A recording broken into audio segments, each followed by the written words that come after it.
When my wife looked at me across the kitchen table and said the words, "I'm done with this marriage," I didn't flinch.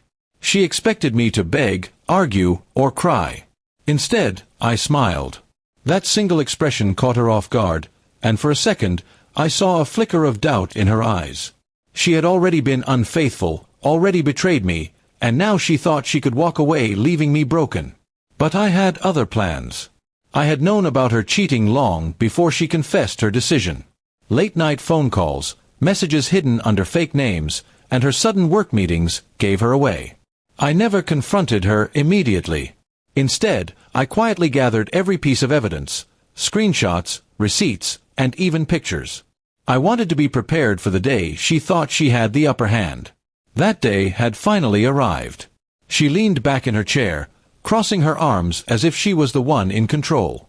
"You'll be fine," she said coldly. Asterisk, "You'll move on, and so will I." Asterisk, I nodded, still smiling, letting her believe I was accepting her choice.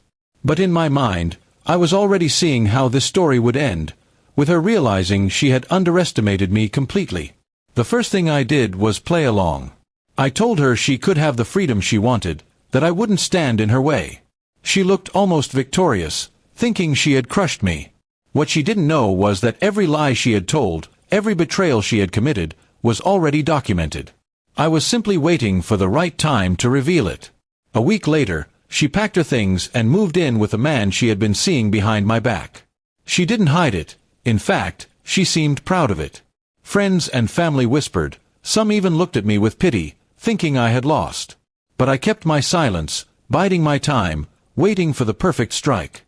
When the divorce papers came, I didn't fight them. I signed quickly, which surprised her. She thought I wanted out just as much as she did. But behind the scenes, my lawyer was already preparing the case. I submitted the evidence of her infidelity, which not only shifted the sympathy in my favor, but also tilted the financial settlement completely against her. She expected to walk away with half of everything, our house, savings, even part of my business. Instead, she was hit with reality. My lawyer laid out the evidence in front of the judge. Messages, hotel bills, pictures, everything. Her confident face crumbled that day, the smirk she once wore vanishing when she realized she wasn't the one in control anymore. The court sided with me, granting me full ownership of the house and majority of the assets. She was left with far less than she expected.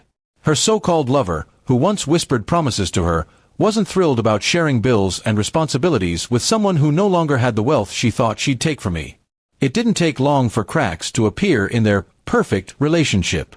I heard from mutual acquaintances that he had already begun pulling away, tired of her complaints and lack of resources. She had given up a stable life, respect, and comfort, all for someone who wasn't willing to carry her when things got hard. One afternoon, she showed up at my door, her face pale and tired. She tried to talk, to explain, to maybe find some sympathy. I listened, but the same smile I had worn the day she ended our marriage was still on my face. I told her calmly that I wished her well, but there was no space for her in my life anymore. She left with her head down, and I knew she finally understood the weight of her choices. She had traded loyalty for lies, love for betrayal, and stability for emptiness. The revenge wasn't loud or violent. It was quiet, calculated, and complete. Friends who once pitied me now praised me for how I handled everything. I didn't need to scream or fight. I just needed patience and a plan. She destroyed herself with her own decisions, and I simply stepped aside to let it happen. Looking back, I don't regret smiling that day when she said she was done with me. That smile wasn't just an expression, it was a promise to myself. A promise that I wouldn't let betrayal define me. Instead, I turned it into strength, and in the end, I walked away free, while she was left to face the ruins she created. And that was the sweetest revenge of all.